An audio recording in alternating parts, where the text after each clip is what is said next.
What is up, everybody? It's Dr. Vibe here, host and producer of the award-winning The Dr. Vibe Show. As always, I'd like to say you're blessed, highly favored, a magnet for miracles, and a solution for someone's problem. And always, this is the home of Epic Conversations, and I'm the host of Epic Conversations. And we have I was going to say a new friend, but it's not a new friend. This lady has been part of the Dr. Vibe family for a little while online, but had become a real solid member of the family offline. Who is the friend? It's Michelle Morass. She has a background in education, and not education, which should include education. There's so many things here: engineering, economics, financial institutions, marketing management, quality systems management, performance examination boards, benefit auctioneering, political campaigning, and the TEDx Colorado Springs stage. Despite her diverse background, her greatest accomplishments are that she's traveled the world as a military spouse and daughter, has raised two well-adjusted young adults, and is a survivor of multiple life challenges to include a traumatic brain injury and breast cancer.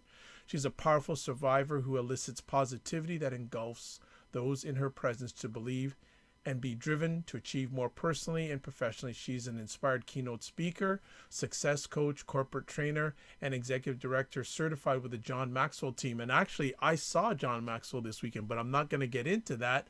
Certified in both DISC personality insights and Reclaim the Brilliance. She's also the author of Eat, Drink, and Be Merry, A Glimpse into the Life Well Lived. And her second book, It's Not Luck, Overcoming Yourself, will be available this summer. Welcome back to the Dr. Vibe, home of epic conversations. Michelle Morass, what is up, Michelle? Hello. Nice to have you be back. Well, it's always a pleasure to have you back. What's been going on? Oh my goodness, what hasn't been going on? Lots of things have been happening. Wow, where should I start? Wherever, and just take off from there.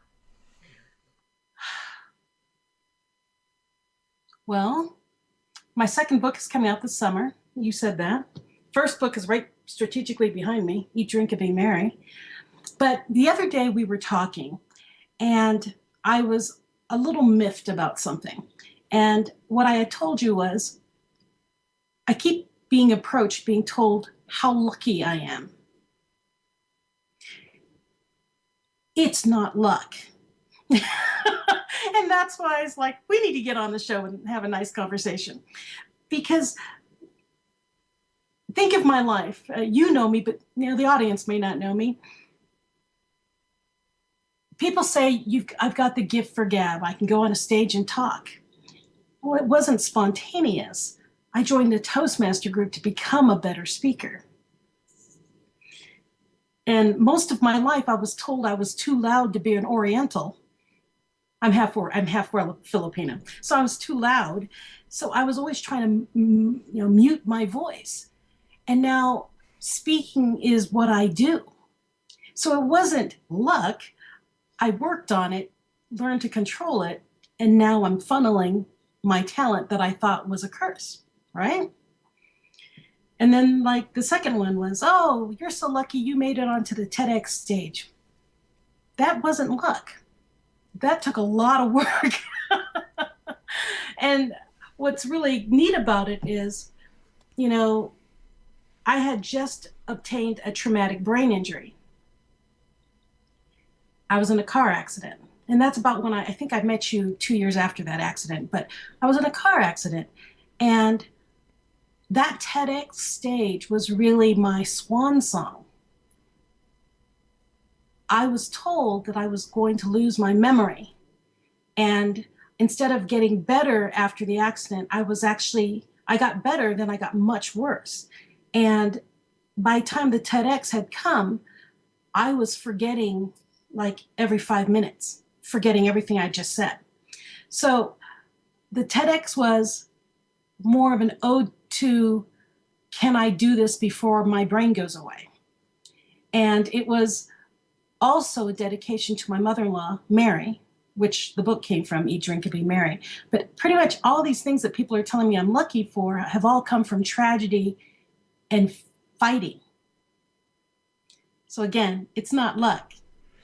Well, let me ask Michelle, and before we get more deep into this epic conversation, What can you give a little bit more about your background to the audience? Because the first time you and I had a chance to share together on the show was back on November 14th of last year. We've had her Michelle and I have numerous conversations since then offline, and I know her good, not well, but I know her good. But what else would you like to share about your background with our audience that may be seeing you and listening to you for the first time? Hmm. Well, first of all, what do I do for a living? You know, all of us have that little voice inside of our head that tells us that we can't do something. It's my job. It's what I do is I work with individuals and teams and groups, and I help peel back that layer of uncertainty, that veil, to uncover their full potential that's in there so that that little voice that normally says you can't becomes your cheerleader. And now I'm in that field because of my background. I mean, I'm a military child. My father was in the military over, I want to say, 25 years. And then I married my high school sweetheart, who also joined the military. And I've traveled the world. Um, uh, oh, and actually, right before I first met you and started talking to you, I had just found out, well, I suspected I had breast cancer. And by the time I actually got onto your show, I was in full-fledged, definite breast cancer. So I'm a bit of a survivor, and I'm incredibly positive. I can almost see the positive side of everything. It's a blessing and it's a curse. Now, let me ask: did you always were you always like this, open, sharing, or were it for a number of years? Was it for a number of years you were sort of to yourself, quiet? And if that was the case, when did the turn happen to become more open, more sharing? You will get mixed notes from that. I have some friends who say I was gregarious all my life and family members. And then I'll have the other friends who say you were really quiet. You were kind of into yourself. You were always kind of hidden. Well, I like to call myself an ambivert. It depends on my situation. And when I was younger, I was very insecure, very afraid of who I could be, what I was. And actually, one of the stories in my new book is the day I found out that I wasn't just American. You want to hear that? Absolutely, it's your show. I'm just steering. I'm just steering. You're driving the ship tonight. Okay, well, I want to say I was about 7 years old, and I was in maybe second grade, maybe. And the teacher had asked us, "What's your heritage?" And I said, "I'm an American." Well, we're living at Clark Air Base, Philippines, and everyone else was giving races. And I didn't understand because we're all American. And the teacher said, "No, you need to go home and ask your heritage." Well, at dinner that night, family sitting around the table, and I just kind of blurred out, "We're American, right?" And my dad, my mom, my family all look at me. I've got two older brothers and an older sister at the time. And they look at me like, what is this kid up to? I was pretty headstrong. I was headstrong. But I wanted to know. And my father says, "Well, I'm from New Orleans.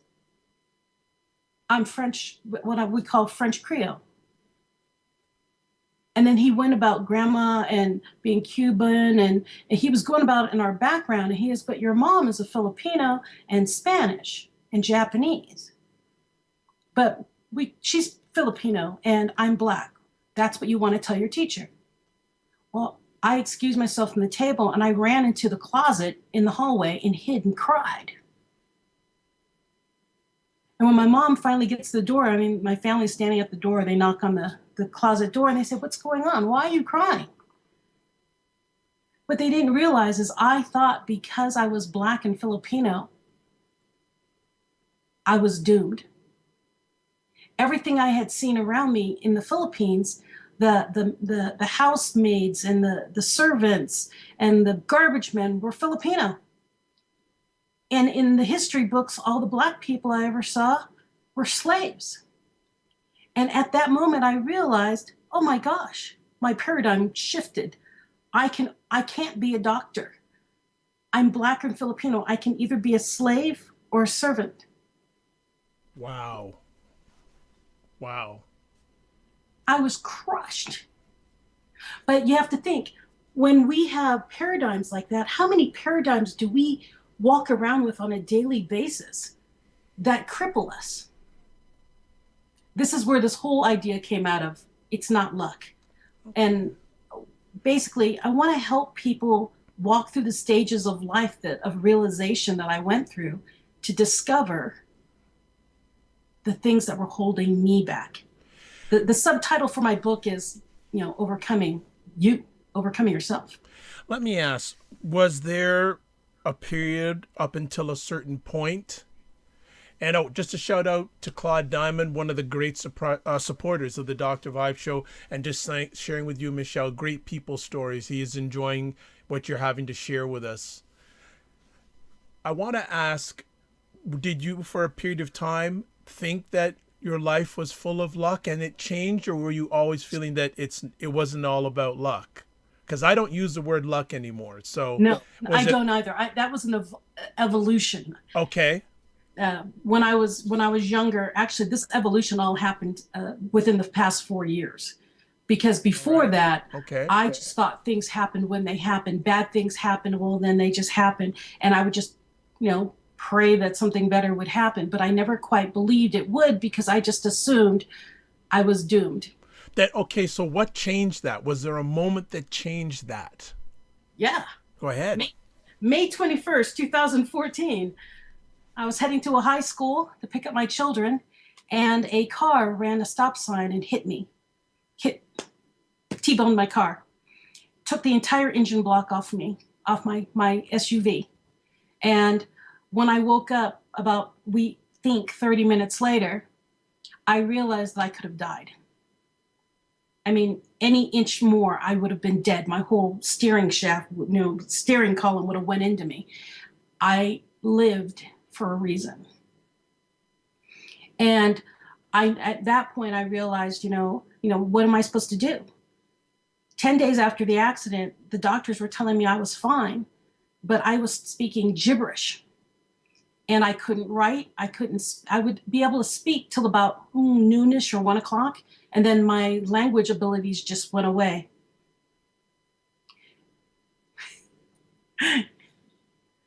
Yeah. So do you feel for most people, when they stop believing in luck, it takes an event such as that on the average? And I know you do coaching, so I don't know if it ever comes up in your coaching where you have people that have had a moment like that where they stop believing in luck and realize that things happen for a reason.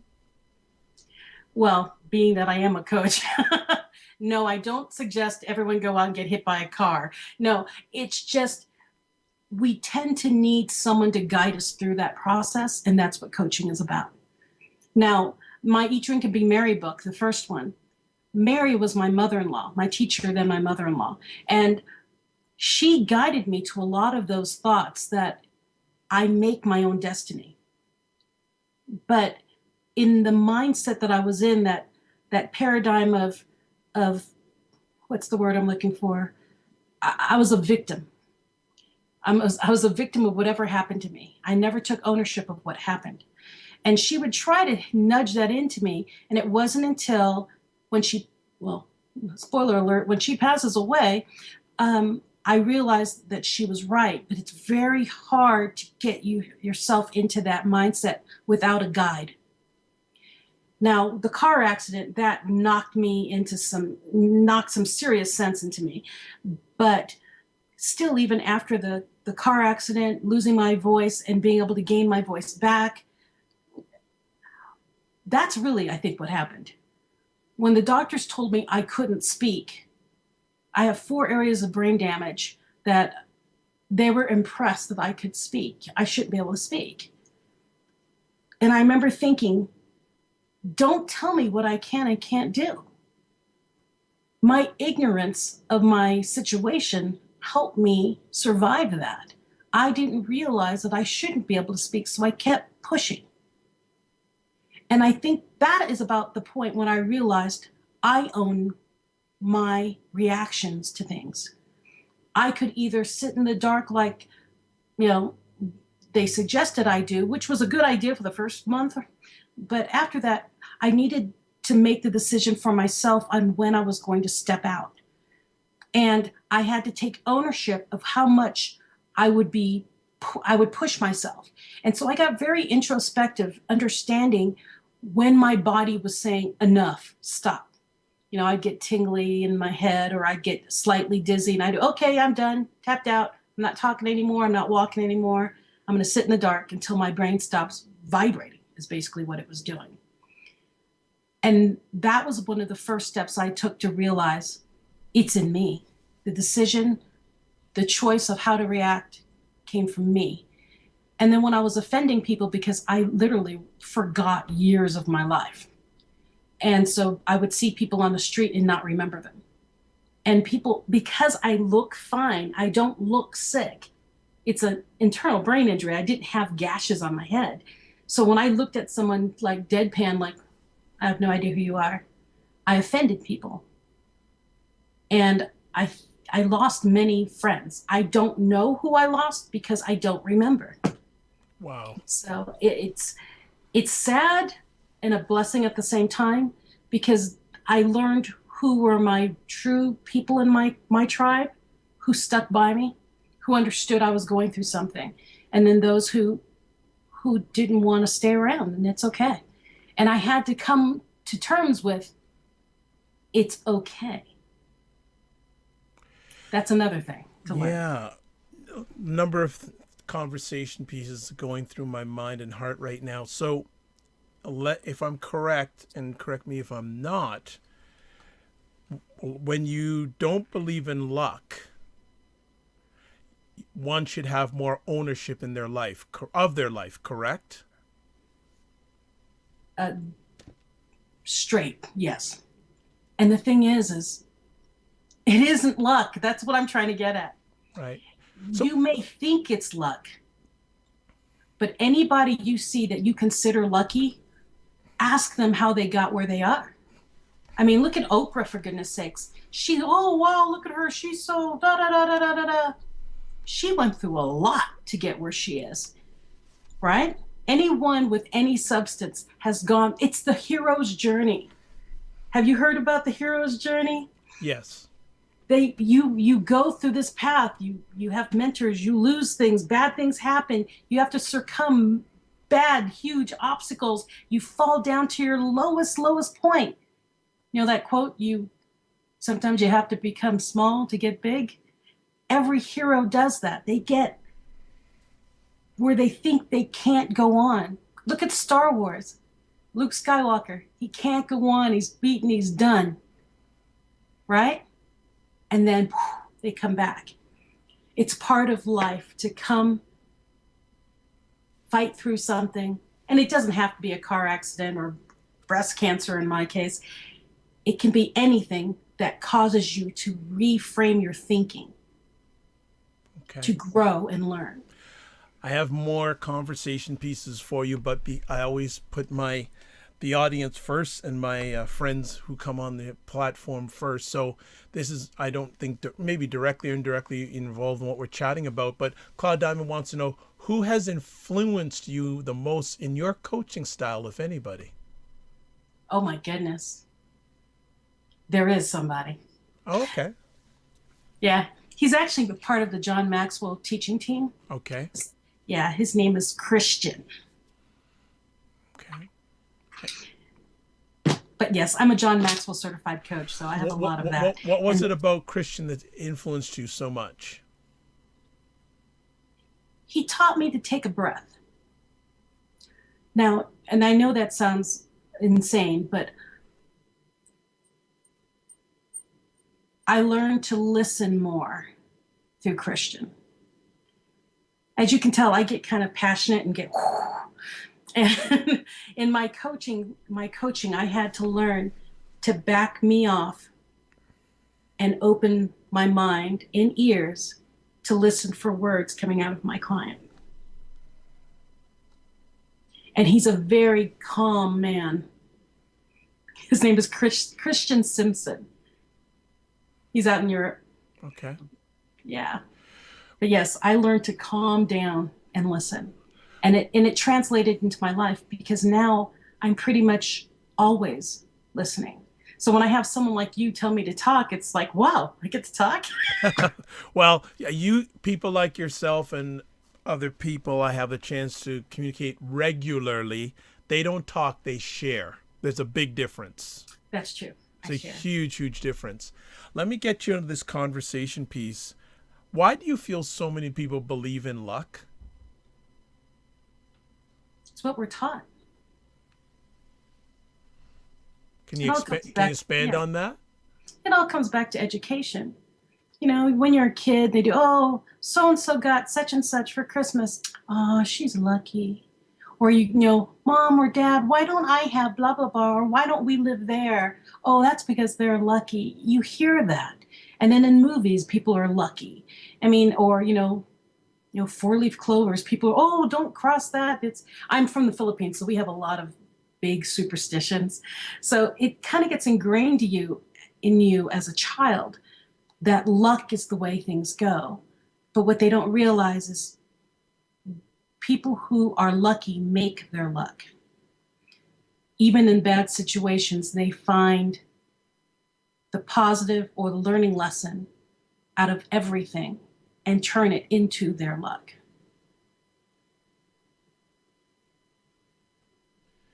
Yeah, because a lot of people just have this thing that luck, things just happen, but I'm getting to the point in my journey that nothing just happens.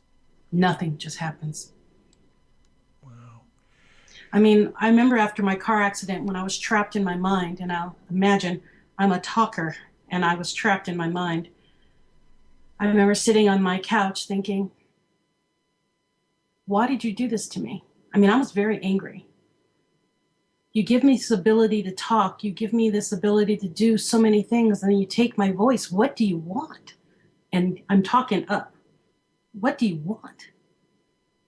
And what I realized was God wanted me to step back, reassess, stop charging forward to whatever was going to happen, think before I move, make a plan. And I have. And that's what each of us needs to do. We need to step back from where we are and make a list of what do I like, what do I not like, what do I want more of, what do I don't want more of. And whatever I want more of, do more of that, whatever I did to get that, and stop doing the things I don't like the outcomes for. I mean, it's a very simple thought process, but it's a very difficult one to actually do. Because a lot of things, like in what I found in my life, a lot of things that I didn't like the outcomes for were attached to people that I was with, the people I surrounded myself with. Now, sometimes that can actually be family, so that's a very delicate situation to deal with. I think I saw a video. It's an old video of Oprah, and she says, be careful of the energy suckers in your life. Surround yourself with people who give and take positive energy, but not ones that come in and just take. You can feel that. You can feel it when you're just exhausted after being with them. So even with this whole process of what do I like, what do I want more of, what do I not like, what do I not want more of, it's who do I want to be around, who do I want to aspire to, who do I want to know I want to leave behind, because I don't want that kind of life anymore. You have to prioritize your life. It's like program management on steroids for your life. Actually, I have a girlfriend who wrote a book called that. PMP for life, I think. Right. So Have you ever had to address this issue with any friends or family? You know, and if you don't want to go down there, you don't have to. But if you do, you don't have to give any names or anything. But you ever had to address the whole luck thing with others? Actually, I have. And I've told a couple of friends privately, I'm going that way and I'm going to go fast. And I don't, I like criticism. I'm a Toastmaster. I like evaluations, but I don't want Debbie Downers. If you can't have your mind open enough to the crazy things I'm going to throw out saying I want to do, I can't have you in my life because I have a momentum going that I cannot stop. And so some of the friends said, it's nice knowing you. I don't want to let you go, but I can't keep up with this. And then there were others who said, let's go. What do you need? What can I do? And those are the kind of friends that help me move forward. And family. Okay.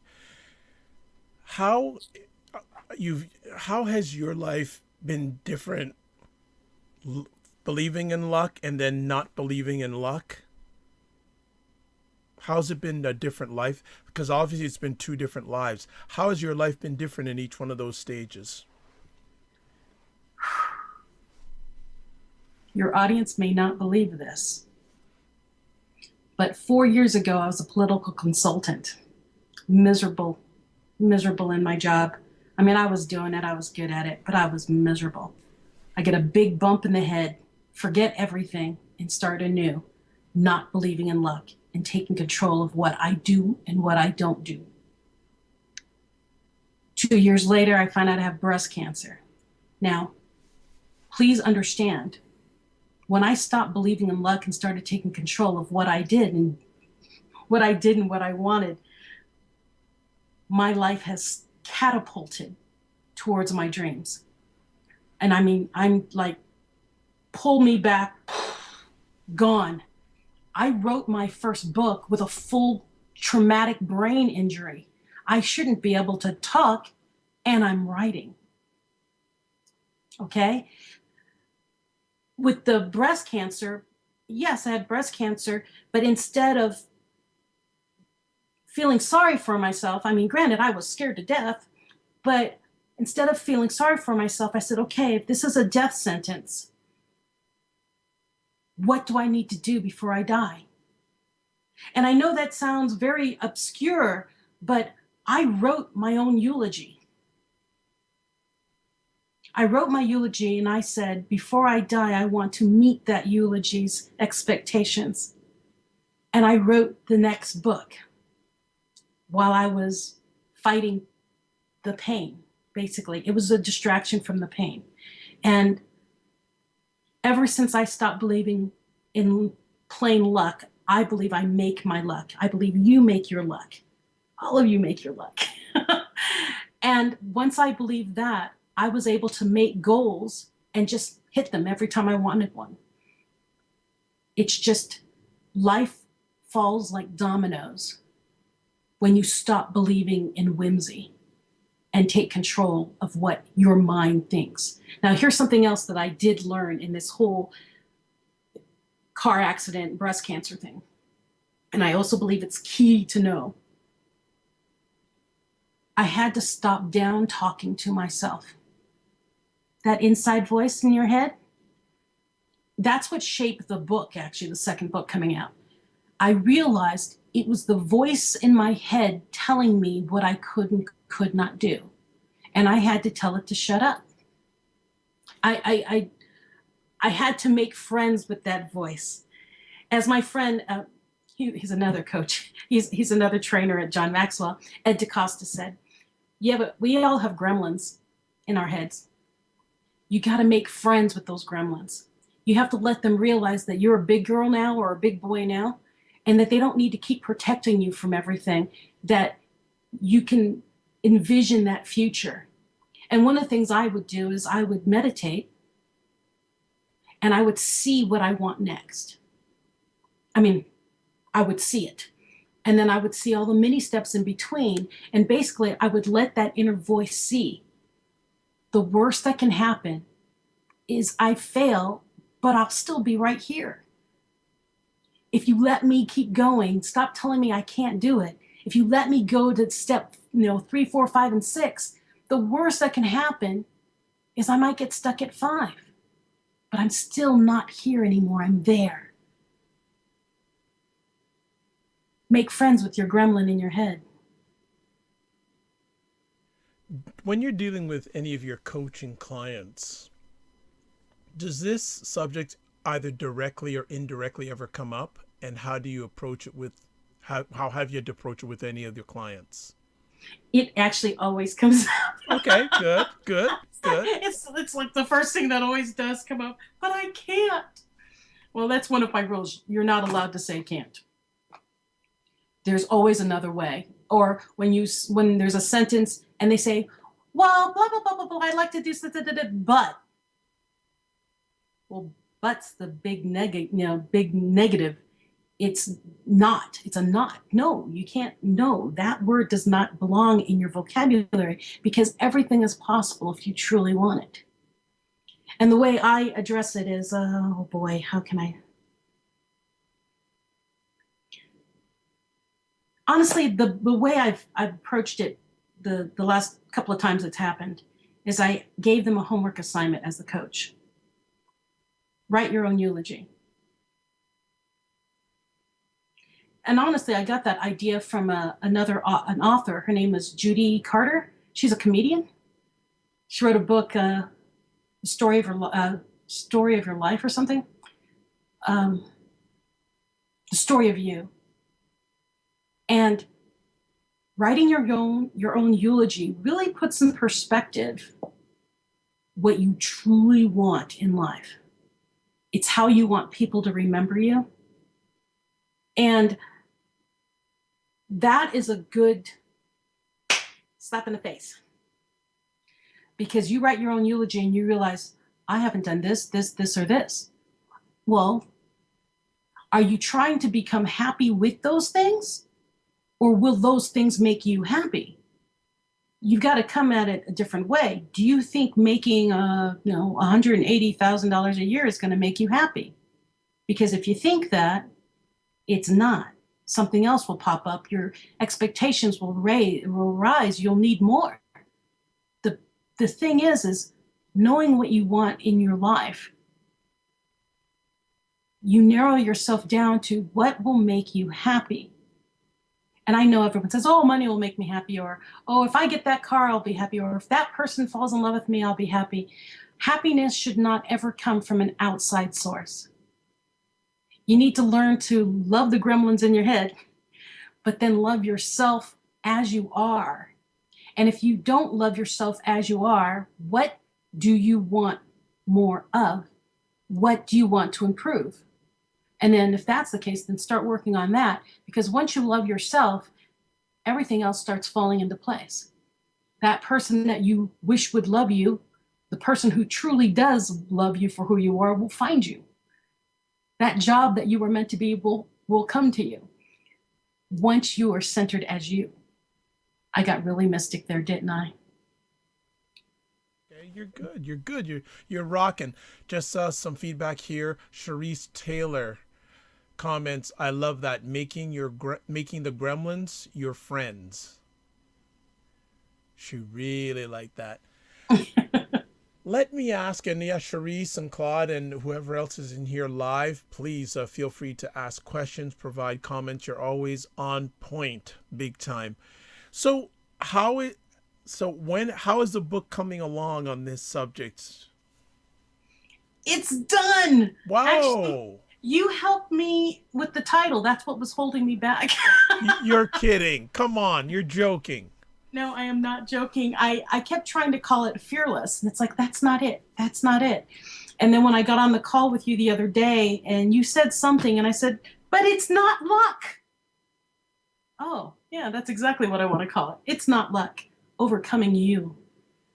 And so now it just has to go through the editing process at least twice, and it'll go to the publisher. How has writing the second book been different than writing the first one? Because it seems to be two totally different topics. How's it been a different? It isn't. Okay, go ahead. because the first book was how to live a life of joy and fulfillment and love.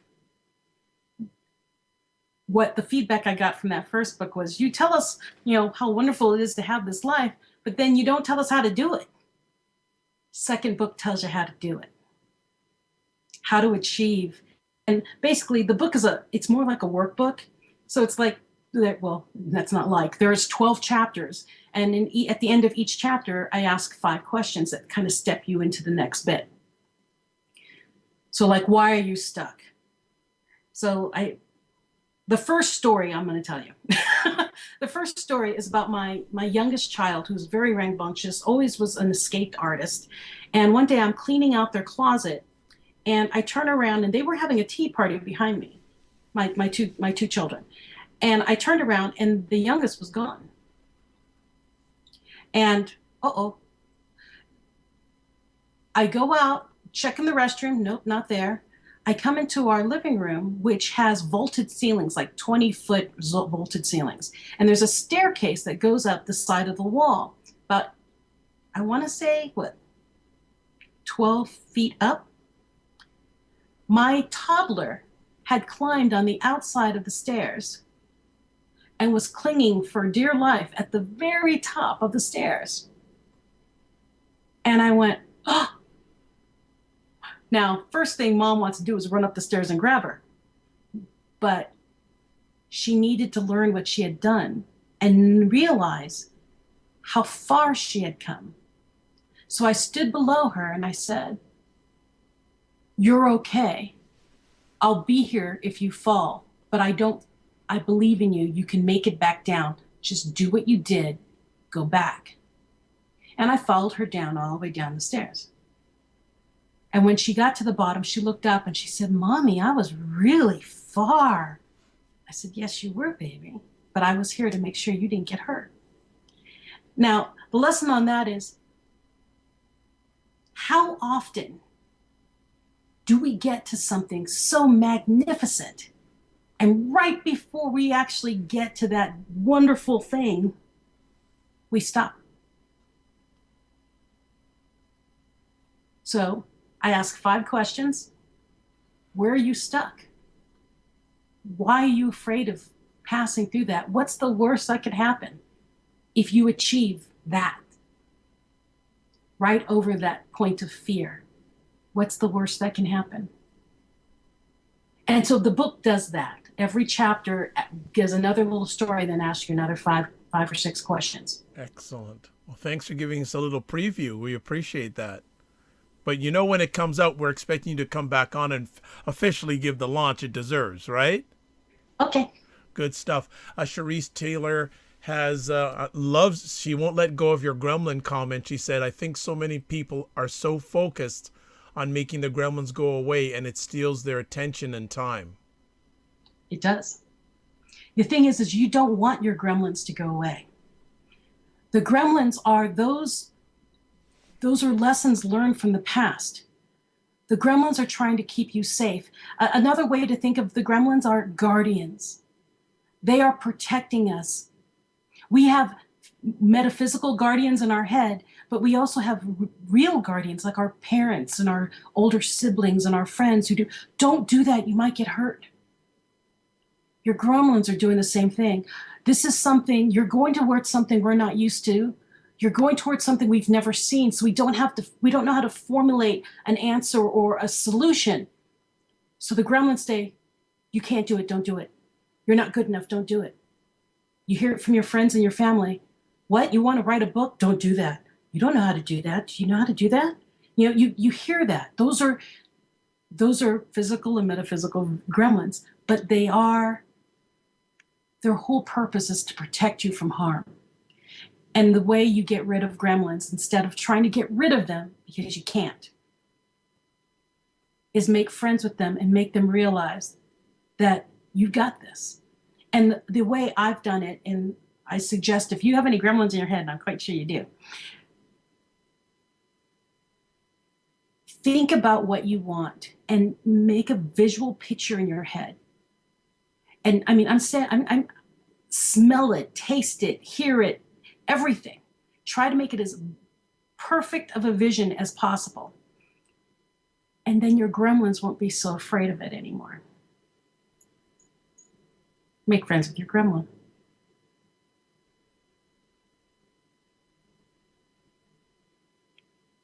Uh-oh, I lost you.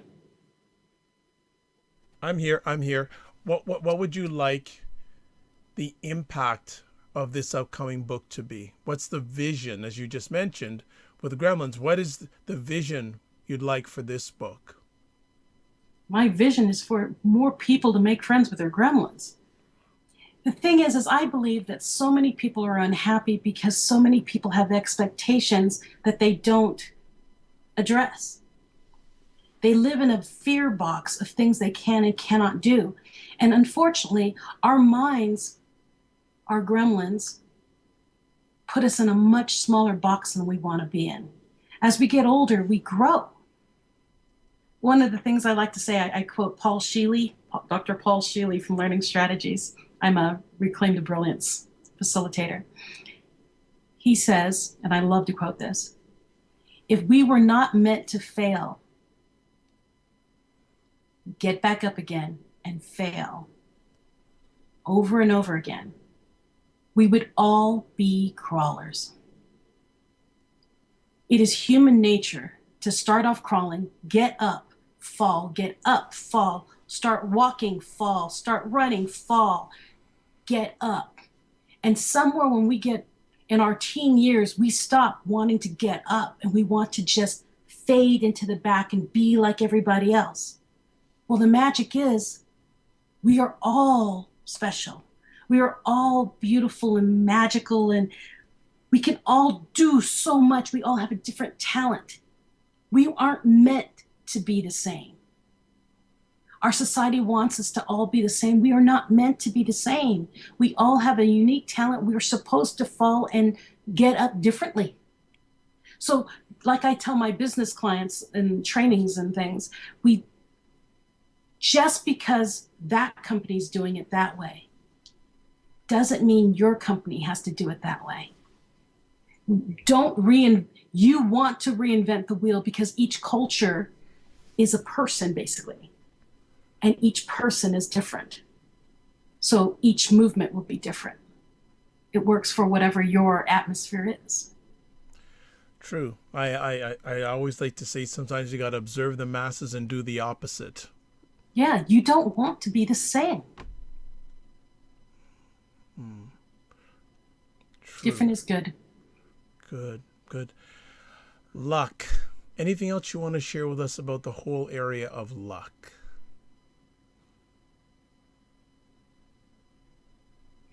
I know something's going on in that mind. I can tell. Do share. I know a little bit now. No, it's like we have a time limit here. No, we're good. But go ahead. Own what you do. Own what you do. What do you mean by that? What does that look like? Growing up, I knew several women, young girls, they weren't women yet, who, this is going to be a touchy subject, I'm sure, they would go with boys so they can get pregnant. Well, and I would say, why? Well, because if I get pregnant, then he'll love me. No, it won't. Well, if he doesn't love me, he'll at least stay with me. But if he doesn't love you, do you want him to? Take responsibility for your actions. And I know I use an extreme with the girls that were pregnant and wanting to have more babies just to keep somebody with them. And what I realized was, let me back it up. I grew up in Sodom and Gomorrah, okay?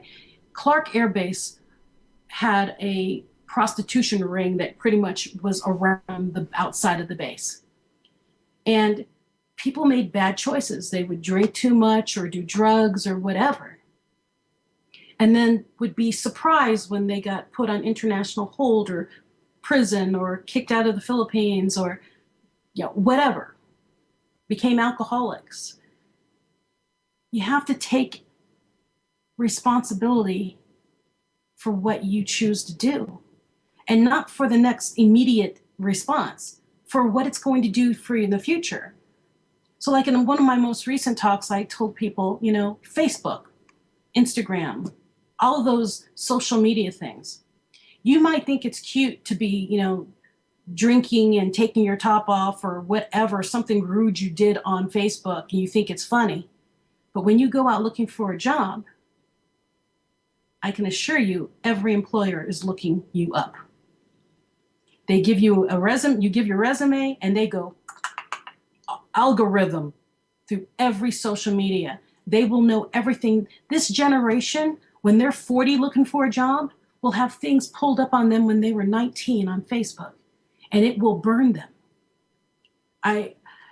So always take responsibility for all of your actions. I don't care if you're only 19 or 18. It's social media. It's life now. It's forever. So yeah. That's a good point. It's a good example you brought up, because someone could say, oh, well, I didn't get the job. I guess it was bad luck. No, you may have posted something that they found out about you, and it wasn't luck. You how say it? You made your bed, so you got to lie in it. I haven't heard that phrase in a long time, but I remember hearing that. You make your bed and you lie in it. Yeah, and the thing is they're the beds for now with social media is a long-standing bed that doesn't change the sheets. Very well put. So when is the tentative release date for the book? Well, that will all depend on how fast the publisher can print it once I get it to them. But I'm shooting for it out on Amazon and Barnes & Noble by August 1st. Okay. Well, we'd like to thank you for taking time from your positive, productive schedule to share with our audience again on the Dr. Vibe Show, home of epic conversations. If people want to get a hold of you, how can they contact you?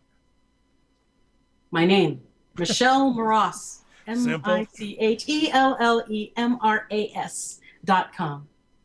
There you go. Simple, signed, sealed, delivered. That contact information, amongst other contact platforms, will be put on the replay of this epic conversation. I am Dr. Vibe here. I am the host and producer of the award-winning Dr. Vibe Show, the home of epic conversations. I'm the host of Epic Conversations. I'm also a certified empowerment coach and president and CEO of Express Your Vibe Coaching and Communications. If you would like a complimentary 30-minute empowerment session, please contact me. You can contact me via number of three best means is either email dr.vibe at the drvibeshow.com. Of course, website, there's contact information there on how you can get a hold of me. And also there's Twitter at drvibeshow.com. I'd also like to say a huge thank you to Charisse, also to Claude Diamond. I know there's one other person that was watching. Don't know who they were, but thank you so much for sharing. If you want to listen to any of the replays of my epic conversations, different platforms you can catch them on, again, the website address. You can also catch them on the Goodman Project, also the WJMS Radio. There's also Apple Podcasts, iHeartRadio, Tuned In Radio, Google Play Music Store, also, I forget, Stitcher. There's at least one other more. So that is it for the Dr. Vibe Show. Upcoming things on the Dr. Vibe Show. In a little over an hour, we'll be holding another Epic Conversations, a live audio podcast. So you'll have to go to the website to listen to it. And that's with Anthony Carter, who's written a great article called How Black Men Can Be Seen Without Being Punished. So that is coming up at 9 o'clock Eastern Time. All you have to do is go to the website to listen to that live audio epic conversation through the Dr. Vibe Show. One other thing, just want to tell you that the views and opinions expressed on the Dr. Vibe Show are those of the guests and do not necessarily reflect the official policy or position of the Dr. Vibe Show. Any content provided by our guests are of their own opinion and are not intended to malign any religion, ethnic group, club, organization, company, individual, or anyone or anything. So, as always, I like to say you're blessed and highly favored. You're a magnet for miracles and you're a solution for someone's problem. And always remember, sometimes you have to get smaller to get stronger. Michelle will be back, and please follow her. She's got a lot of great things to share with the world. God bless, peace be well, and keep the faith. And hopefully we'll see you. Well, you'll hear me in an hour. Take care.